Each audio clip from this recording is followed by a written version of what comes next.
C'est un message d'une foi chrétienne vivante et dynamique, et décomplexée aussi, qui s'affirme.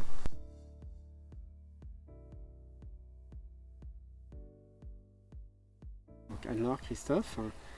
Voilà, donc nous sommes mariés depuis maintenant 17 ans, 5 enfants. Nous habitons dans cette petite maison avec ma maman maintenant.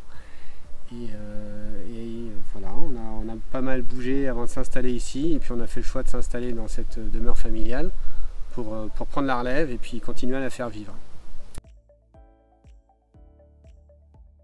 Christ en scène, c'est un festival pour les familles, les jeunes qui veulent venir vivre leur foi d'une façon dynamique.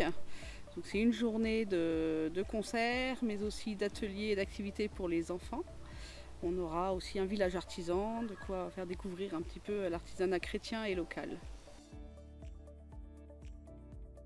Mon délire, la volonté de dynamiser, enfin de montrer une église vivante, dynamique, qui sort un peu des églises, enfin qui sort franchement des églises.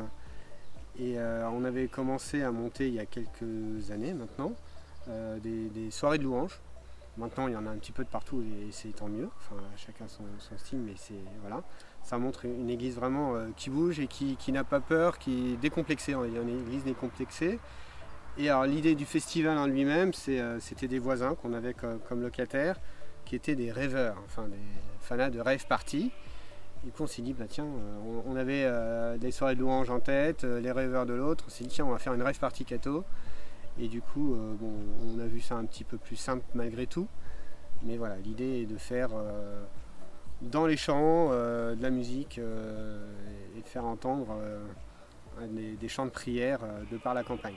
En tant qu'installé sur notre paroisse et actif dans notre paroisse au niveau de la catéchèse et de l'EAP, on constate quand même cette église qui se vide un peu, des jeunes qui ne continuent pas, et on s'est dit il faut qu'on arrive à sortir l'église de l'église et faire revenir tous ces jeunes. Donc il y a eu les soirées de louanges, et là on se dit que le festival peut être aussi un argument, faire louer le Seigneur par la musique. Peut-être que ça peut plus parler aux jeunes. Donc on aura 8 concerts, on aura une grande scène avec les Guetteurs, avec Open, avec Gab, avec Hillsong Youth France, avec Matt Marvan. On finira sur cette grande scène avec un prêtre DJ qui nous fera une Christothèque. Voilà, la louange avec de la musique électro. Grande découverte en tout cas pour nous, peut-être pour d'autres. Et on aura aussi une deuxième scène dans le village famille avec Jubilaté Pop Louange, avec Sœur Agathe. On aura un conte musical. On aura des tas d'ateliers, d'activités aussi au niveau des enfants, des spectacles de marionnettes, du ludique aussi avec un château gonflable, des tours en poney. On souhaite aussi allier le jeu avec la rencontre de Jésus et découvrir un peu la vie de Jésus par le jeu. C'est un message d'une foi chrétienne vivante et dynamique, et décomplexée aussi, qui s'affirme, qui s'affiche aussi. Voilà, faut vivre avec son temps. Et sinon... Pas rester cloîtré dans nos églises, vraiment sortir et montrer que le Seigneur est bon et le Seigneur nous aime et nous aime tous. Et venez le découvrir. Toute l'Île-de-France. L'idée, on est un peu précurseur pour l'Île-de-France parce que des festivals comme ça, il y en a malgré tout pas mal. Au début, quand on s'est lancé, on pensait avoir l'idée du siècle. En fait, non. Ça existe déjà, mais il n'y en a pas en Île-de-France. En tout cas, on n'en a pas repéré en Île-de-France. Et du coup, on se veut précurseur pour l'Île-de-France et inviter donc la région parisienne. Maintenant, on en a déjà qui viennent de Bourgogne, il y en a qui viennent un petit peu de partout. On n'est pas très loin d'Orléans, on n'est pas très loin de Troyes, donc c'est vrai qu'on touche aussi un petit peu l'Est, un peu plus le Sud. Et en regardant un peu les inscriptions qui sont déjà effectuées, on a des gens qui viennent même de Nantes, d'Angers, donc il y a quand même des gens de l'Est, d'Alsace. Donc quand même des gens qui viennent aussi de plus loin, parce que c'est vrai que même s'il y en a quelques-uns, déjà ils sont aussi beaucoup plus éloignés d'ici, là on a quand même une vraie accessibilité depuis Paris, puisqu'on a mis en place aussi des navettes entre la gare et le lieu de festival. Donc on peut venir en transport en commun depuis Paris. Il y a aussi un petit délire de montrer que la campagne aussi sait faire des choses. Alors c'est vrai que voilà, Norme n'étant pas parfaite, elle était scout unitaire, moi j'étais scout d'Europe. Voilà.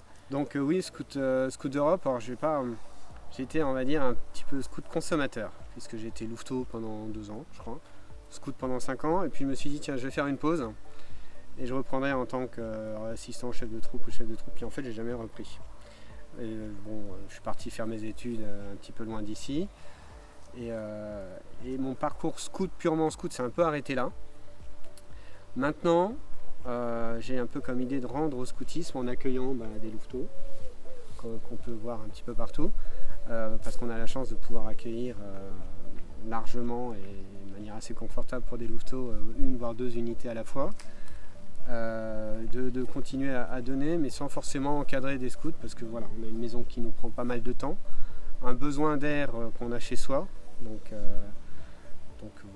voilà, pas d'occasion de donner vraiment plus que ça.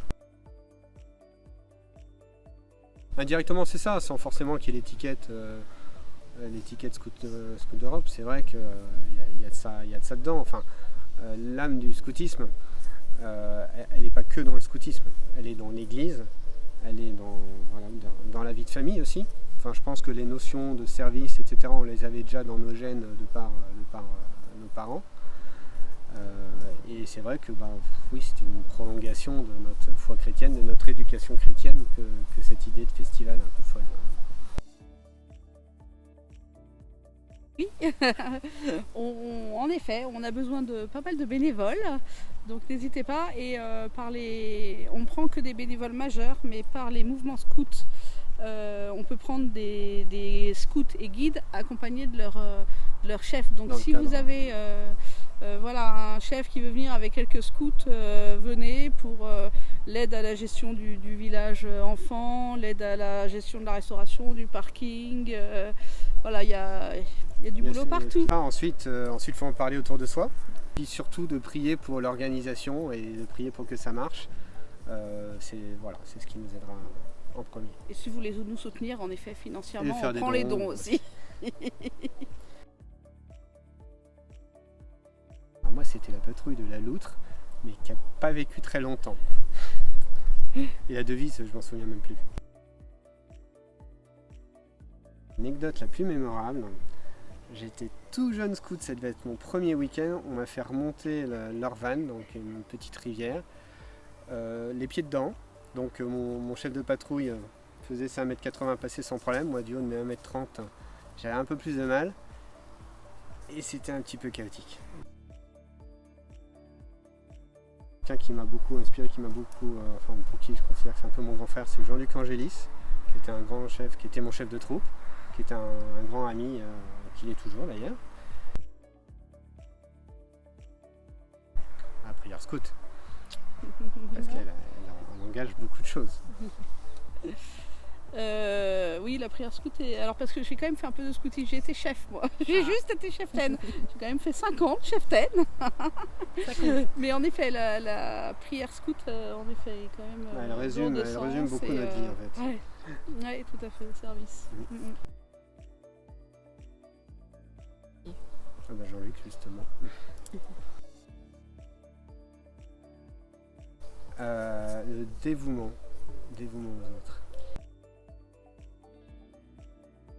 Fais de ta vie un rêve et de ce rêve une réalité. Le service. Venez.